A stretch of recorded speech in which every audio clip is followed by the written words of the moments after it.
चतुश्लोकी भागवतम के द्वितीय श्लोक में माया का रहस्य की चर्चा करते हुए भगवान श्री नारायण ब्रह्मदेव को उपदेश देते हैं। वे कहते हैं कि ऋते अर्थम यत् प्रतीयेत न प्रतीयेत च आत्मनि त्वदिद्यात्मनो माया यथा भासो यथा तमः। भगवान श्री नारायण ब्रह्मदेव से कहते हैं कि हे ब्रह्मा, जो वस्तु मुझसे पृथक प्रतीत होती है अथवा जो मुझ में स्थित होकर भी मुझे नहीं दिखाती, उसे मेरी माया जानो। जैसे दर्पण में दिखाई देने वाला प्रतिबिंब या अंधकार वास्तविक नहीं होती। भगवान आगे कहते हैं कि हे ब्रह्मदेव, अब मैं तुम्हें अपने सबसे गूढ़ रहस्य का ज्ञान देता हूँ। वे ब्रह्मदेव से कहते हैं कि जीव का सबसे बड़ा भ्रम यह है कि वह सोचता है मैं स्वतंत्र हूँ। यही माया का शुरुआत है। जब जीव भगवान को भूल जाता है तब संसार ही उसे अंतिम सत्य दिखाई देने लगता है। भगवान आगे कहते हैं, ध्यान से सुनिएगा भक्तजनों, कि जिस प्रकार मनुष्य स्वप्न में मनुष्य अनेक घटनाएं देखता है और जागने पर वह समझता है कि वह वास्तविक नहीं थी, उसी प्रकार मेरी शक्ति से दूर हुआ जीव इस संसार को ही परम सत्य मान बैठता है।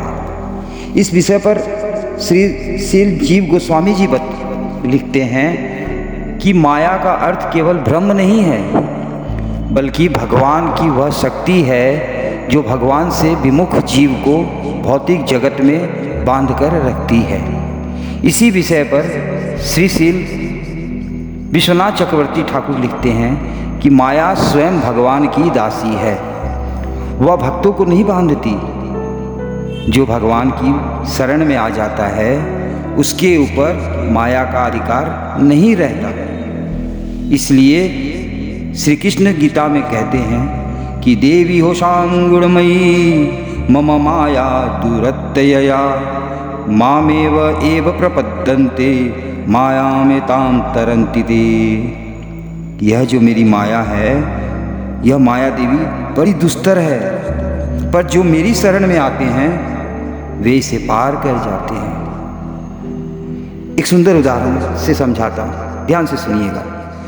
रात्रि में एक व्यक्ति ने रस्सी को सांप समझकर समझ बैठा। भय से उसका शरीर कांपने लगा, परंतु जब दीपक जलाया गया तो पता चला वह सांप नहीं, केवल रस्सी थी। तो क्या दीपक ने रस्सी बनाई? नहीं, दीपक ने केवल अज्ञान दूर किया। इसी प्रकार गुरु और शास्त्र हमारे जीवन का दीपक हैं। नोट कर लेना आप ये, क्योंकि वे कोई नया भगवान नहीं बनाते हैं, बल्कि हमें उस भगवान का दर्शन कराते हैं जो सदैव हमारे साथ हैं। जीवन में इसका प्रयोग कैसे होना चाहिए? आज मनुष्य सोचता है धन से मैं सुरक्षित हो जाऊंगा या बड़े बड़े पद से मुझे सम्मान मिलेगा,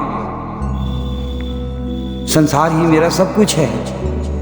लेकिन समय आने पर धन, पद, शरीर सब यहीं रह जाता है। यदि भगवान का स्मरण नहीं है तो सारी उपलब्धि भी अंततः अधूरी रह जाती है। भक्ति का रहस्य समझें। भक्त संसार को छोड़कर नहीं भगाता, वह संसार को भगवान की सेवा का माध्यम बना देता है। घर हो तो भगवान का मंदिर बने, धन हो तो भगवान की सेवा में लगे, और वाणी हो तो हरि नाम प्रचार करें। जीवन का प्रत्येक कार्य जब भगवान को समर्पित हो जाता है तब वही माया का बंधन भक्ति का साधन बन जाता है। भगवान से पृथक कुछ भी स्वतंत्र नहीं है, और ना हमें ऐसा समझना चाहिए, क्योंकि भगवान को भुलाना ही माया है।